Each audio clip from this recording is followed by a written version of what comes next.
কয়েকদিন আগে আমি আমার একটা ফ্রেন্ডের বিয়ের অনুষ্ঠানে গেছিলাম। ওর একটা কাজিন আছে আব্দুল কাদের নামের। আর ওই আব্দুল কাদের ভাইয়ের, আমরা মূলত কাদের ভাই বলি। তো আর কাদের ভাইয়ের আরেকটা ফ্রেন্ড আছে অন্তর নামের। ওই দুইজন বন্ধু, দুইজনই একদম লোয়ার মিডল ক্লাসের ফ্যামিলির ছেলে। আব্দুল কাদের ভাই জানি ওনার নেটওয়ার্ক, ভাই ওনার এন্ট্রিটা একদম জোস। মানে কি বলবো, আমার চোখের সামনে এখনো ভাসতেছে। একটা রেঞ্জ রোভার থেকে নামছে 4.5 কোটি টাকার। ওনার এন্ট্রিটা একদম টপ লেভেলের একটা এন্ট্রি দিছে। আসার পরে মুখ চিনা চিনি, আমিও মোটামুটি ওনার চিনি। ওনার একটা ফ্রেন্ড আছে অন্তর, তারা হাসি খুশি তারা কথা বলতেছে। দুইজনেই একদম লোয়ার মিডল ক্লাস থেকে উঠছে। দুইজনে ঢাকা কলেজে গ্রাজুয়েশন শেষ করছে, বাট উনি বিজনেসে চলে গেছে আর অন্তর ভাই জবে চলে গেছে। যাক, অনুষ্ঠান মোটামুটি শেষ হয়ে আসলো। শেষ পর্যায়ে আমি ওনার সাথে দেখা হইলো। কয়, নাসের কি কি অবস্থা? এমনি কাঁধে হাত দিয়া আমি বলতেছি যে ভাই, একটা কথা বলি, কিছু মনে করিয়েন না। তো আমি ওনারা আস্ক করলাম যে ভাই, আপনি আর আপনার ফ্রেন্ড অন্তর ভাই তো দুইজনে তো সেম বেচের, সেম জায়গা থেকে পড়ালেখা করছেন, ঢাকা কলেজ থেকে আপনারা গ্রাজুয়েশন কমপ্লিট করছেন। বাট অন্তর ভাই এখনো অত বেশি ইস্টাবলিশ হতে পারে না লাইফে। আপনি আল্লাহর রহমতে এত কিছু করে ফেললেন। তবে উনারে বললাম যে ভাই আসলে পার্থক্যটা কি?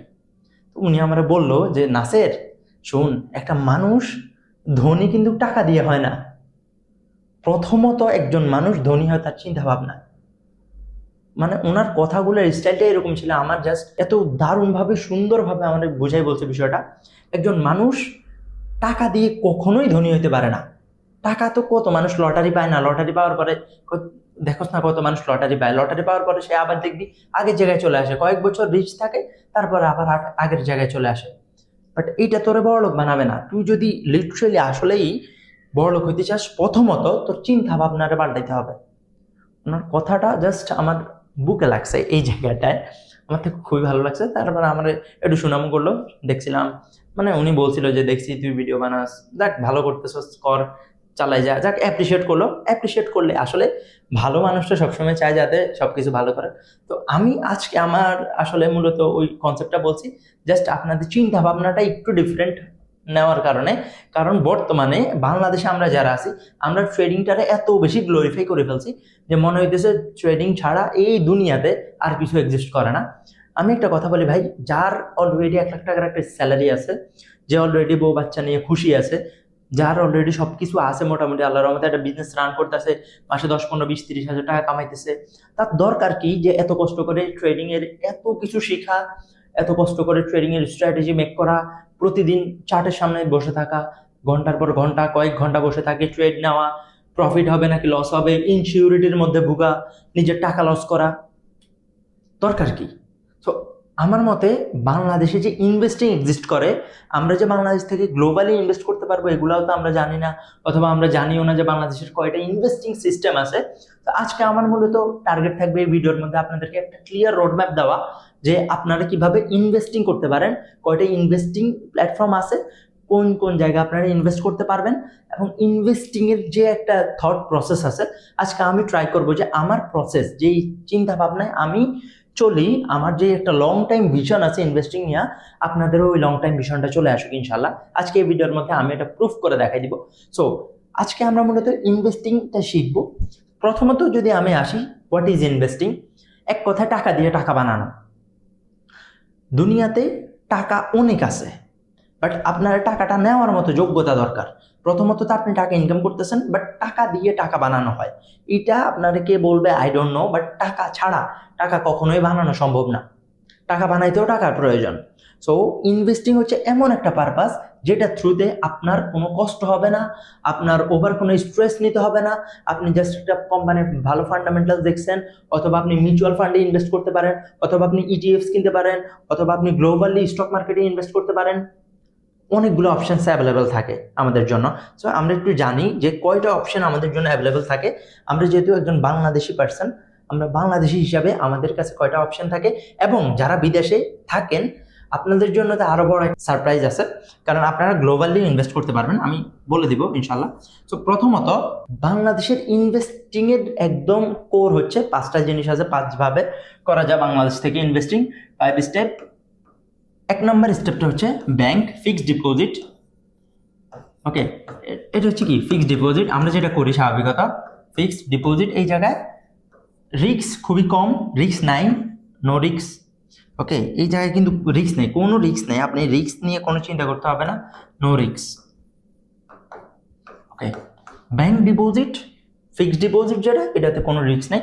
2 নাম্বার যেটা আছে সেটা হচ্ছে stock share, share Bangladesh share market, share market. Okay, এখন শেয়ার মার্কেট আমরা তো মোটামুটি জানি যে শেয়ার মার্কেটে আমরা দুইভাবে ইনভেস্ট করতে পারি, একটা ডিএসসি এবং সিএসসিতে। DSC Dhaka stock exchange and CSC Chittagong stock exchange. Okay, আমি এগুলো একদম ডিপে ডিপে অ্যানালাইসিস করে আপনাদেরকে একটু পরে বোঝাবো।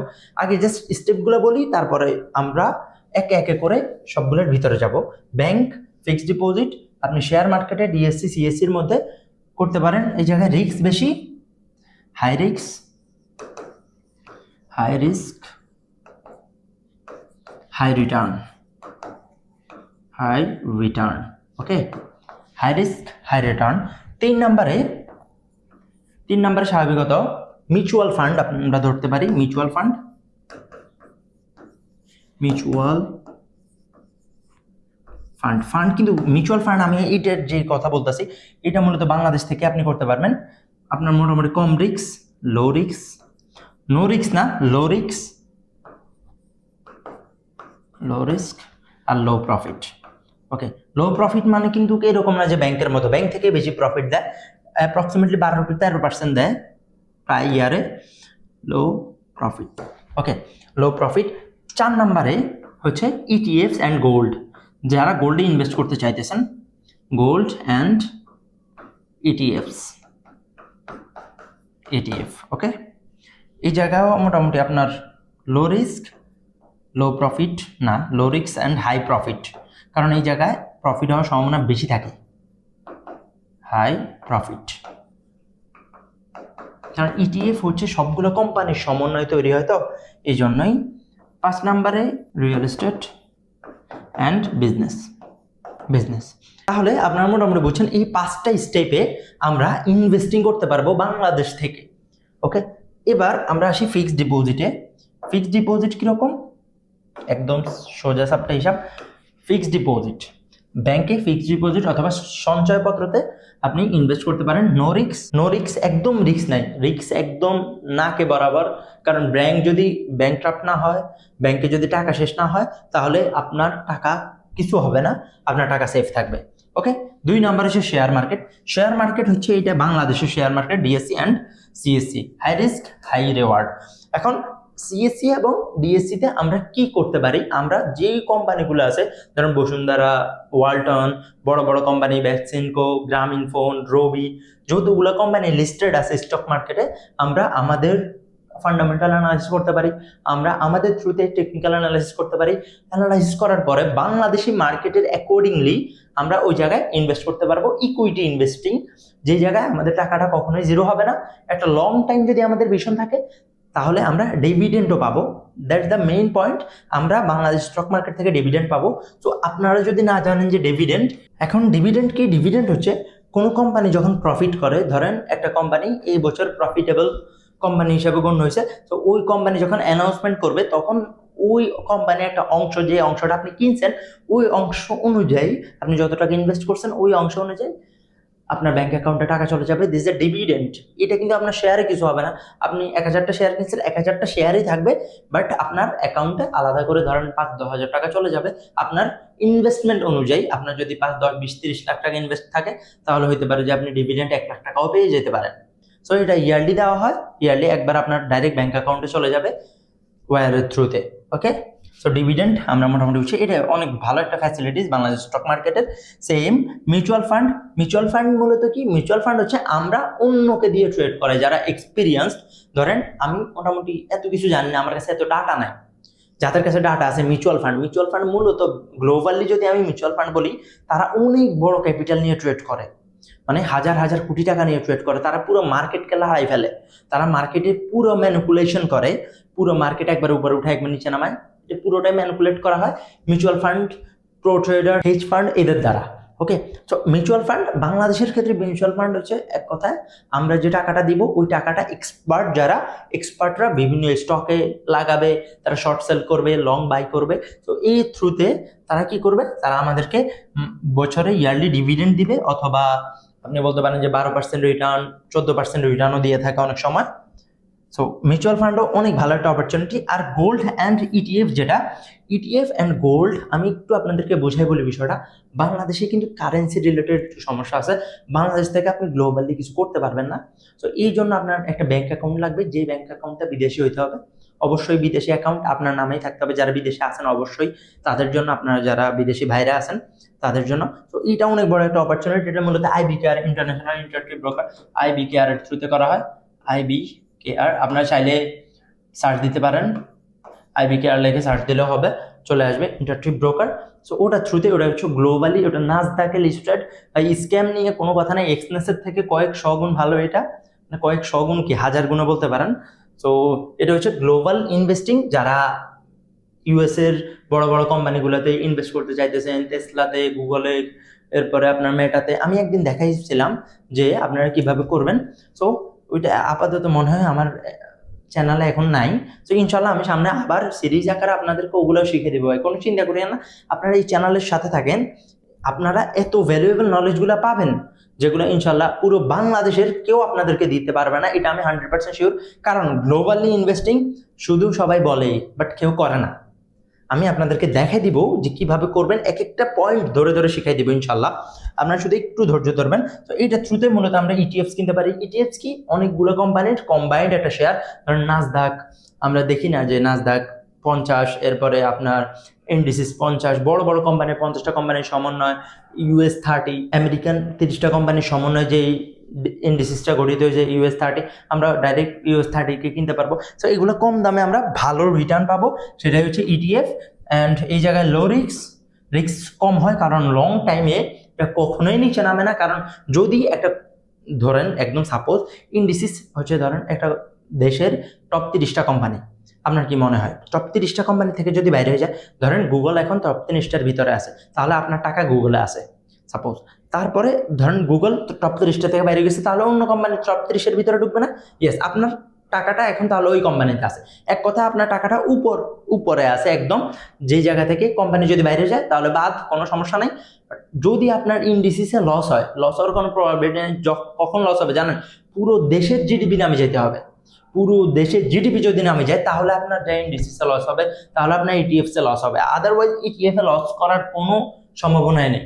ইটিএফস এত পটেনশিয়াল ফুল একটা জিনিস, যেটা আমরা বাংলাদেশের মানুষ জানিয়ে না। আমরা বাংলাদেশের মানুষ forex trading, crypto trading, binary trading, ভাই আপ আপ আপ, উপরে উপরে উপরে, নিচে নিচে নিচে, এইগুলো নিয়ে পড়ে থাকি। আল্লাহ জানে বাংলাদেশের মানুষের কবে যে জ্ঞান আসবে, সঠিক জ্ঞানটা। ইনশাল্লাহ আল্লাহ সবাই হেদায়েত দান করুক। ইটিএফ, এরপরে মিউচুয়াল ফান্ড আপনারা ইনভেস্ট করতে পারবেন। তারপরে ইউএসএর স্টকগুলা বলছি আমি। এরপরে রিয়েল এস্টেট অ্যান্ড বিজনেস, এগুলো তো আপনাদেরকে আর বুঝাই বলার কিছু নাই, এগুলা করতে পারবেন। সো মেইনলি হচ্ছে একদম কোর্স যদি বিজনেস বলেন তাহলে হচ্ছে এই শেয়ার মার্কেটটা আর হচ্ছে ইন্টারন্যাশনাল মার্কেটটা। এই দুইটা যদি আপনি একবার আন্ডারস্ট্যান্ড করতে পারেন ভাই, আপনার লাইফে আল্লাহর রহমতে টাকা নিয়ে কোনো সমস্যা হবে না। এখন ইনভেস্টিং কারা করবে এবং ইনভেস্টিং কাদের জন্য, একদম শর্টকাট কথা। ধরেন আমার কাছে 1000 টাকা আছে, আমি ট্রেডিং করলে কিন্তু আমার 1000 টাকা লস হওয়ার সম্ভাবনা আছে, বাট আমি ইনভেস্টিং করব, আমার ইনভেস্টিংয়ের এক্সপেকটেশন কম। ভাই আমি বছরে ধরেন যদি ব্যাংকে 1000 টাকা রাখি, 1000 টাকা আমার কত টাকা দিবে দেখি, আপনারা একটু গেস করেন তো। বাট আমরা ধরেন মিউচুয়াল ফান্ড কিনলাম অথবা আমরা ইটিএফস কিনলাম। সো ইটিএফসি কি হয়, ধরেন 12%, 14%, 16% পর্যন্ত রিটার্ন দেয়। ইয়েস, কোনো কোনো বছরে লসও হয়, বাট বেশিরভাগ সময় প্রফিটের আন্ডারে থাকবেন আপনারা। তো যদি 12-13% দেয়, যদি 12% প্রফিট দেয়, তাহলে আপনার হাজারে কত, 120 টাকা বাড়তি হইতেছে কত। যে জায়গায় আপনারা ব্যাংক দিত 90 টাকা, সেই জায়গায় আপনারা ইটিএফ সেম জিনিসটা আপনার 30-40 টাকা বাড়তি দিয়ে দিতেছে। এটা তো আমি কম ভলিউম বলতেছি, মাত্র 1000 টাকা বলতেছি, এই জন্য হয়তো অনেকের কম মনে হইতে পারে। ধরেন আমি 10 লাখ টাকা বলি, তাহলে আপনাদের বেশি শোনা যাবে। 10 লাখ টাকা, অথবা ধরেন আপনি যদি 1 কোটি টাকা ইনভেস্ট করেন, তাহলে আপনার ব্যাংক দিবে কত, ব্যাংক দিবে 9 লাখ টাকা। বাট ইটিএফ, মিউচুয়াল ফান্ড, এগুলো আপনার 24% যদি রিটার্ন দেয় কোনো কোনো ইয়ারে, তাহলে আপনার প্রায় 24 লাখ টাকা রিটার্ন দিতেছে, ব্যাংকের 2 ডাবল। তো এইরকমই ইটিএফ অ্যান্ড মিউচুয়াল ফান্ড আসলে ক্ল্যারিফাই হয়। আমরা মূলত এগুলোর থ্রুতেই গ্লোবালি এবং ফাইন্যান্সিয়ালি ফ্রিডম অ্যাচিভ করতে পারবো। সো এগুলো শিখার একটা বিষয়, আপনারা অবশ্যই এগুলো শিখবেন। শিখা ছাড়া অবশ্যই এগুলা কেউ করবেন না, আমি এটা কাইন্ডলি রিকোয়েস্ট করব। যেহেতু এটা একটা ফাইন্যান্সিয়াল অ্যাডভাইস, আমি যেহেতু আপনাদেরকে ফাইন্যান্সিয়ালি কোনো কথা বলতেছি, তো আমার মতে আপনারা যদি শিওর না হন যে আমি করতে পারবো, অথবা আমার কাছে সাফিসিয়েন্ট টাকা আছে, অথবা আমার অলরেডি একটা বিজনেস আছে এস্টাবলিশড, তাহলে আপনারা এইদিকে যাবেন। আদারওয়াইজ এগুলো থেকে দূরে থাকেন। এভরিথিং আপনার যেহেতু রিস্ক আছে, রিওয়ার্ডও আছে। রিস্ক আছে মানে কি, আপনার টাকাটা যাওয়ার পসিবিলিটি আছে। তো ভাই আমি এই জায়গায় শুধুমাত্র, আমি সব ইউটিউবারের মতো না যে শুধু প্রফিট প্রফিট প্রফিট বলবো, নো। আমার কিছু কোর নলেজ আছে আল্লাহর রহমতে। আমার কথা হচ্ছে যে মানুষ যাতে অথেন্টিক জিনিসটা পায়, অথেন্টিক কথাবার্তা শুনে। তো ভাই ভালো থাকবেন, সুস্থ থাকবেন, টেক কেয়ার, আল্লাহ হাফেজ, আসসালামু আলাইকুম আলহামদুলিল্লাহ বারাকাতুহু। দেখা হবে আগামী ভিডিওতে।